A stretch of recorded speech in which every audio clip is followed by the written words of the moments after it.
we're going to be live. Meeting is being live streamed. Okay. Oh, I see that You there?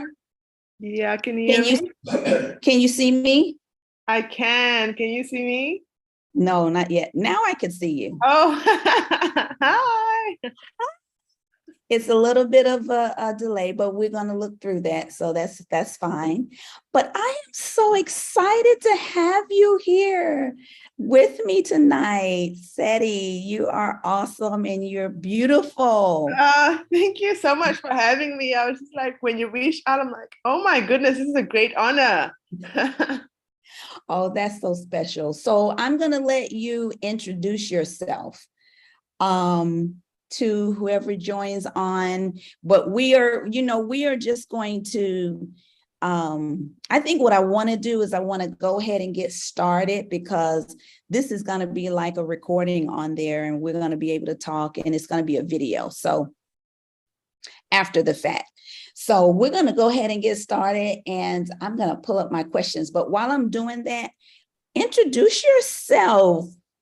Yes, my full name is Lesedi Jacobs, but I go by Lesedi. I'm from Windhoek, Namibia, the great town.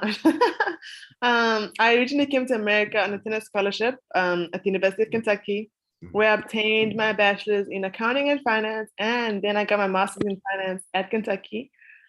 Thanks to COVID, I actually got another year, and I was like, you know what? I want a different experience tennis-wise. Because there's so much to offer, especially like the amount of schools. I got tired of playing the same schools. It's like, you know what, let me experience something new. So I transferred to Florida State University, where I had a great 1 year with the team. And I still have 1 more year to finish my master's, but I'm done with eligibility. Oh my gosh, I love my tennis career. Of course, like there were ups and downs, but there were precious moments. And right now I'm just finishing my MBA degree. I specialize in business analytics. And yes, I have 1 more year. I graduate spring 23. A long time coming, but I'm almost there. Last stretch. Yes, I'm so excited for you. And tell me again, you're at the University of Florida. Where are you? Florida State University. Florida State University. Okay. Oh, not University of Florida now. Sorry. I'm just putting that in the chat. Florida State University. No. Go Noles. Florida State University. And you said you have 1 more year of playing eligibility? No, I finished my last year. So right now I'm just doing my MBA. I'm finishing up school. Finishing up school. Awesome. Okay, so Lesedi, you know what this talk is all about. We have decided Rise Athletics is mind, body, and spirit. And our focus has been recently on the emotional intelligence or the emotional stability of that elite athlete. As you know, my son, Daniel Roberts, is an elite professional athlete, track and field, of course, by Daniel being in that surrounding. And my husband is a track and field coach, and him, being the type of coach that he is, that he's, helping his athletes on to the next level in college. And so we've had the opportunity to meet a lot of college. And then, of course, I can't leave my daughter out. Oh, please, I cannot leave her out. Alicia, actually, all my kids, all of them played sports, but Alicia, Daniel, and Stephen went on to play at D1 schools. And so I said all that to say is that we have some experience with dealing with athletes and the way that they manage their emotions through the sports that they do, through, being a college athlete, and just the pressures of what all of that can bring on an individual. And so we really felt a heart tug, I guess, towards the athlete, the elite athlete, to help encourage and help in such a way that we are teaching that, you can be balanced and still be, an elite athlete, still be a professional athlete. Still, you can, if you are balanced mind, body, and spirit, then you're going to be okay. Even after the sport is over, you're going to be okay, mind, body, and spirit. And so we've talked about the importance of being able to manage your emotions, on the court, on the field, on the track, wherever you are. But when you step off, how are you managing them as well? And the importance of that. So I am so happy that you said yes to our conversation on this, because hopefully it can be something that can be helpful for some athletes, elite athletes at this point in their career, or maybe it's going to be helpful for them, maybe they are no longer in the sport. But some of the information that we shared tonight hopefully will be helpful in their lives, and that they will be able to have this created balanced mind, body, and spirit. So we are going to get started with our conversation. Yay. We got some shout outs to you. Kiana is shouting out to you. Hey, Lesedi. Hello, Keith. I wish I could see the streaming. I wish I could. Let me go and see if I can join the stream, see the streaming. Okay. Yeah, do that. I'd like to ask you, Lesedi, as an elite athlete, what would you say has been the most challenging thing that you've had to deal with at this level, being in college, being the athlete that you are in tennis? What would you say would have been the greatest challenge for you? If I were to highlight the greatest challenge, I would want to highlight injuries. Starting off my freshman year, fall semester, I come in excited, ready to play. Actually did well, qualified for nationals that semester. I was very excited to already be exposed to the, national level, freshman year so early. Just to find out I get a stress fracture in my lower back, so I'm out for the whole year. It was very tough, but at the beginning, I was like, oh, it's fine, I'm a freshman, I can sit on the side, I can watch and learn to observe.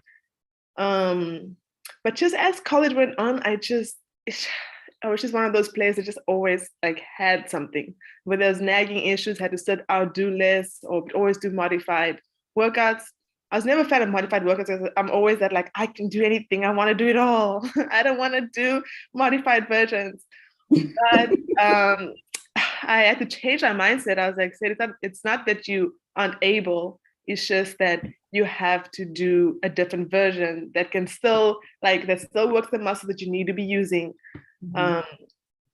But just over, and also what I struggled with a lot was just not being able to practice. There'll be times when I came back my first season back after injury, I wouldn't practice Monday to Friday, and until the day of, and then I have to compete. My first ball that touched a whole week was warming up with the girls an hour before matches.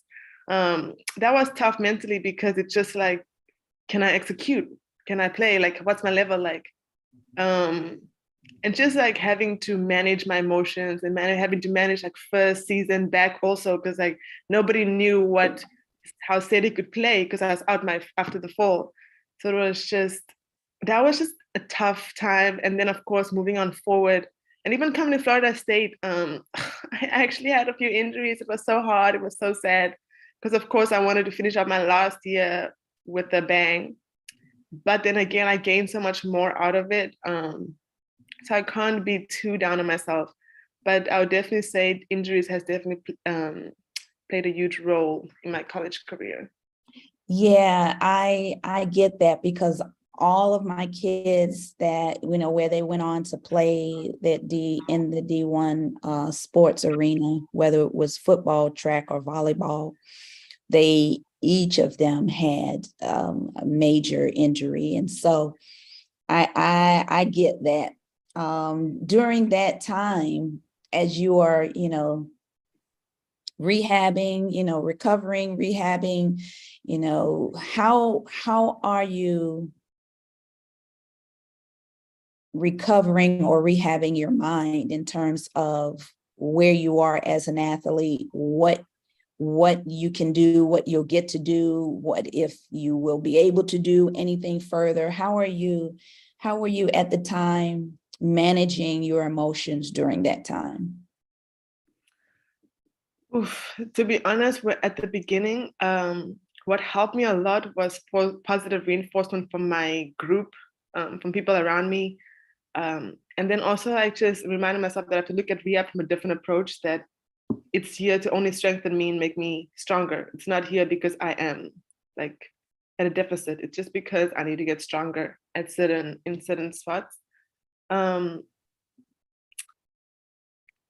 It's it's funny because at first, like my one of my advisors, like my academic advisor, Tiffany Hayden, oh my gosh, she's amazing. She played a huge role, and she actually encouraged me to talk to somebody. And that's when I started talking to a therapist and a sports psychologist. I had two, sports psychologist and therapist. I felt like both of them had something different to offer. Yeah, good for you. Yeah, yeah. At first I was like because I was like, oh, I don't need help. I'm fine. God will save me. It's fine. I'm good. I'll just pray about it and just talk to God, which I still did, and which I obviously still trust in it and you still commit to it. But of course, God blesses me with these resources. He has Absolutely. psychologists for me. He has therapists for me. So it's just like, I was like, okay, Sadie, approach all of this differently. So having that mental, like even especially for you in your videos, the way you reiterate, like it's important to have an emotional coach, somebody to help you with your mind, body, and spirit. Because when you are in sync, especially with your spirit and your mind, like everything else eventually follows through. Because as athletes, we naturally create that habit of working hard, the work ethic. We understand that there's a lot of expectations we have. In recovery practice, we have to put in that work. But a lot of times we don't talk about our mental health, our mental state, and like, well, how is that? What's our self-talk? So during that time, I just decided that, hey, I need to talk to somebody, and those were amazing. And then of course, I devoted myself to my sports psychologist. Like, you have horrible self-talk, and I was like, I am aware. um, but it gave me some amazing tips that really helped, just especially in practice. So that was really good. And I started journaling more, started writing specific goals before practice that just helped me. Like, so I just simplify my thoughts, because I felt like my thoughts were all over, rushing. So like having specific goals in practice, like, okay, what am I working on today? What am I like? And then after practice, I would just write down like, okay, how did I execute my goals, or how did they go? But yeah. That's awesome. That's awesome. And I hope, guys, that you are listening, those elite athletes that are listening, if you're looking for ways to kind of focus your mind and your energies, your attentions, to make sure that you are balanced. Lesedi is given some really great tips, journaling and setting your goals. I'm definitely a goal person, and that's what I encourage people to do at the start of your day. And even sometimes what's most important for me, I think what could be important for an elite athlete is journaling your gratitude every day. What are those things you are grateful for every day? And if that is something that you start out with, channeling those positive energies in that way, then you're going to be more likely to depend on those thoughts, and so, yeah, and I love it when you said, yeah, I at first I was going to just pray to God and ask him to help me and help me through it. But then you came to the realization that God has planted gifts inside of each and every one of us, right? We are all gifted in something, and therapists and counselors have that gift to help individuals with their mental health. And so that is definitely something that I know that oftentimes believers or people in the church feel like they shouldn't have a counselor or go to a therapist, is because, I should be able to get through this. But God has placed people strategically in our paths, in our way, in the world, to help us maneuver through life's challenges. So great tips, Lesedi, on that. Let me ask you this. What do you feel outside of the challenges, the the greatest challenge that you had for you? You said it was, your injuries, dealing with the injuries and just working through that. But at any point, did you feel like you were just stuck in terms of how you were going to move through the negative thoughts that you received? Did it happen after you, start seeking your counseling and therapy? Or did you find yourself, I guess I'm asking at what point did you feel that was absolutely necessary for you to seek out that help? Were you at a place of stuckness at that time, or were you just kind of feeling like, I probably should? I know you said your academic advisor had offered that to you. Did you have any thoughts prior to that, or did she really put that thought in your mind that you might just want to talk to somebody else? Was it at that point? I wouldn't say, or let me not say, I wouldn't say it was like a specific point that made me realize that I needed it. I guess it was just birdies in my ear always feeding it to me. Because I'm I guess I choose just to be optimistic. I'm like, it's okay, like life is great, I'm blessed with so much, like especially the gratitude jar thing. My therapist was like, yeah, I have a gratitude jar, and every day just write something that you're grateful for. And that was, I just approached with that mindset. But then it was just like, I think, and also my tennis coach, Carlos Strada, he was also reminding me that these professionals give me different techniques, different approaches, different methods, and how to help myself. Because of course, I do get into a mindset where I'm like, I can figure it out, because I love figuring things out. I don't, if I don't have to ask anybody else, it's fine, I'll figure it out, but then I would have obviously my leaders, like my coach and my academic advisor, just helping me, like saying, we understand that you're capable of doing A, B, C, D, but there are people in place that we have available to you. That's great. I great. guess it just got to a point where, I was like, what, Lesedi, what are you gonna lose? Like, you're only gonna gain, or just you just stop going to them. It doesn't. If you don't want to go, you don't go. But if you're only gonna gain from this experience. So, and I think it was maybe a turning point would be, I wouldn't say it was a turning point. I think it was just like me realizing when I was writing down my goals, like I want to do better, be better.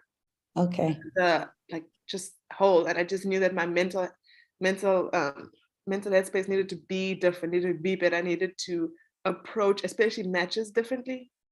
Okay. Yeah. So I just knew that, like, let me go and figure out what they have to offer. It's so funny. That's how I approached, like, okay, what do you have to offer? How's this meeting gonna go?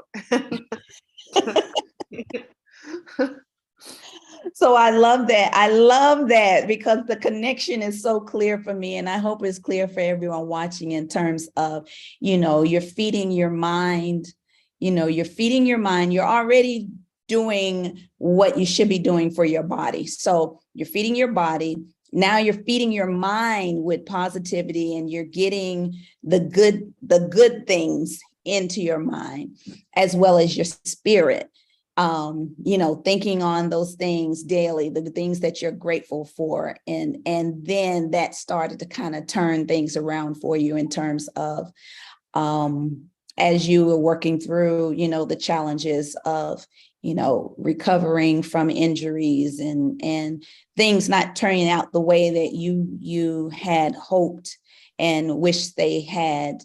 But if you had to tell someone what was during all of that time, your college career, your, playing tennis, all of the time where you've, struggled with the injuries, is there one thing that you learned about yourself during that time that you feel like it's something that you really didn't pay attention to before, or it was something that really helped to open up your eyes in terms of who you are as an individual? Great question. It's a fun story. When I was younger, I had a diary, but then somebody got it, and then they exposed me, and I was like, I'm never having this nonsense again. Someone's like, Emma, you should journal. I'm like, no, I just had a bad relationship. I was like, no, people like, no. That's the worst. I was, I think 12 or 13. I was like, oh my gosh, this guy likes me and I like him. And then now he knows and everyone knows. And I was like, But I think that time and that period really, it's what I found amazing and very helpful or useful to me was actually writing down my thoughts. Because a lot of times, like, I wouldn't think through my thoughts. I'm like, oh yeah, of course I think about that. But actually, when I get into that journaling time, when I actually set time apart, like, okay, Sadie, what process your thoughts? So I think for me, that time, I really realized that spending time alone, picking your own brain, because of course, like I love asking questions to other people, but I thought about it, you never ask yourself all these questions. So it was a matter of, it helped me to figure out, and also, I was gonna probably say this towards the end, but It's okay. one thing I realized that writing down your interests, your passions, what you want out of life, what you want out of everything, really helps clear direction and like focus. Especially when things get tough, when things get rocky, and you're like, I don't know what to do. But when you just realize that, okay, well, the process, this is part of the process, and I know where I want to be, I know what I want to do. Just and also like I'm like, remember when you asked me, what am I gonna do after college? I'm like, I don't know. But you write down, but then what helps me is I write down ideas, I write down options that I want to have or what I like. You know, I'm like, okay, well, I like doing this, I like doing that. I still love tennis. So do I still want to play? You know, but it's just nice to, I guess, like, process steps, or like steps to, like in a business, you need steps on how to get to Strategies. Yep. So it's the same thing. Journaling has definitely helped me overcome so much. And I mean, it still does. It's so funny. Whenever I got a new journal, I was like, I don't know if I want more, but I started getting into it. So yeah, it becomes a good habit that you've developed. So yeah, absolutely. So I know this question was a little, you're like, what do you mean? I don't know if I want to answer that. I don't know if I want you to ask me that question. So let me just ask the question and then I'll elaborate on the question. Yeah. Who were your champions? And so I know when you talk to athletes, when you say champions, their mind automatically goes to sports, yeah. Someone in sports or has something to do with sports. But when I say who were your champions during your times of struggle, during your challenging times, I'm talking about your community. Who were those people that rallied around you, who supported you, who encouraged you? Who are those people? Who were those people during your tenure at the University of Kentucky and in Florida? Who were those people? Okay, we can't forget our amazing family, right? I'm joking. Yeah. But my parents, for sure. I mean, of course, it's harder when they're away, they're further away. And I gotta give credit to both my brothers. Oh, goodness, I want all of you guys to meet them. They are they are just light. You just feel their presence. They're just so positive, and they definitely help me with perspective. Especially when I like is that they allow me to vent. They allow me to vent, but then also it's just a matter of like, okay, we heard you, we understand you, we feel you. Okay, now what's next? How are we gonna approach this? And then in Kentucky, for sure, I mean, Tiffany Hayden, I talk about her a lot because she really, I think, I remember freshman year, she was already, because my coach wanted me to really start like help thinking about leadership roles. And I was like, what? As a freshman, me? I didn't play that semester, remember? So I wasn't sure of how everyone went through what, like the physical pain they went through. So how am I here leading people if I haven't gone through it? Like the college, like aspect of matches and everything. But Tiffany kept on advising me, like, hey, like, speaking into me, like encouraging me to continue like approaching things that way. And then, I mean, there were so many first. I mean, there's academic people and there's coaches, but at Florida State, oh my gosh, I think when Kentucky, the coaching staff was great as well. And then I was just blessed with a different coaching experience at Florida State, where it's like there's a great balance between them being what is it, serious. Like we know it's time to be serious. But then there's that friendship, that amazing friendship that at 10 p.m. or whatever, I'll just call them like, hey, I just really need to talk. And they'll be there. And that's what I really appreciated, and I'll continue to appreciate, because even now I still text them like, hey, how you doing? So, and they gave me a different, I guess, outlook of the coaching player relationship, because of course, upbringing, always being on scholarship with different coaches, it was always been like, I'm the boss, you're the player, listen. So they gave me that different outlook, and they were always just there to support, especially through injuries. They gave me, because of one of the things we mentioned, or I was going to mention, was we aren't our result. We are more than our results. And what I really appreciate about my coaches here at Florida State, they reminded me of that. Like after I lose, it'll be like, it's okay, let's go practice again tomorrow and go on to the next. It's like, it's when I first got here, I was like, oh, that's foreign. I'm so used to like at least being, told A to Z, and then we move on, but here it was just like, that's fine. We move on to the next. So I really appreciate them for that, because it definitely like helped me approach matches differently. And Yeah, so many, but yeah. Yeah, that's awesome. But I understand that not everyone has that level of support. And so I'm thankful that you definitely had that as an elite athlete, and and we didn't even talk about being so far away from home, growing up and being in that environment and going to school, and you were used to that support system, but you had to, as an elite athlete, you have to really quickly find that support group in your new territory, in your new environment. So I'm so glad that you had that level of support. You talked about, at one time we were talking about emotional intelligence for an elite athlete. You talked about servant leadership. You want to talk about that a little bit? Yes, definitely. I'm grateful for athletics for giving me opportunities to join these leadership like groups and whatever, where we got to learn about servant leadership and the importance of the leader isn't necessarily one that's just always in front talking and like giving instruction. The leader is actually one that focuses on helping others first, leading by example as well, but also like just choose, the main focus is, I want to help my teammates. Like, how can we all improve? How can we be better? It's not a matter of like, how am I going to be better so everyone can see that I'm whatever doing all these amazing things. It's more of leading with the approach that like, in order for me to be the best leader, I need to help each one of my team to be the best. And also the most important thing is like, servant leaders like build this trust through being available, being accessible, being reliable. So like that makes it easy for teammates to definitely go and lead, to choose like, oh, of course I'm going to have so-and-so as my leader, because they are always there. They are reliable. They are there whenever, and not only because of our sport, it's more so outside. Like I can go talk to so-and-so about whatever's happening in my life.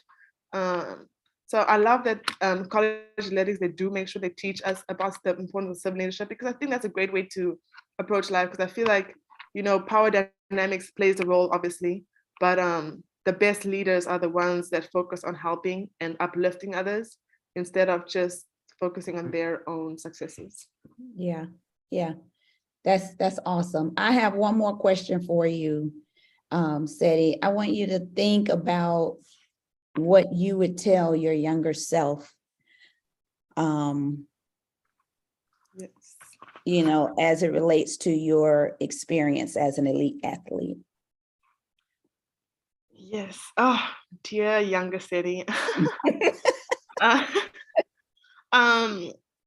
like I mentioned before, I do want my younger self, wish my younger self wrote down what she really wanted at that time. It'll be so cute. I'm so cute because now I'm curious, like, oh my gosh, what did I want? Especially when I started excelling in tennis, like where was my mindset at? So just the importance of writing down interests. What are you passionate about? because that allows you, it improves, like increases clear direction with decision making. And last but not least, like I said, I'm more than my result. Um, like, and she's more than her results. Like, you can beat the best player, and that's fine. That's great. That's amazing. But that's just, you worked hard and it paid off, you know. Um, but then also, like, when I have a bad loss, it shouldn't define who I am. I know that, of course, but the bad losses took a huge hit on me. I don't know. I took some time to recover from those. And usually I recovered after a win. So if I kept on losing, it was a tough one to bounce back from.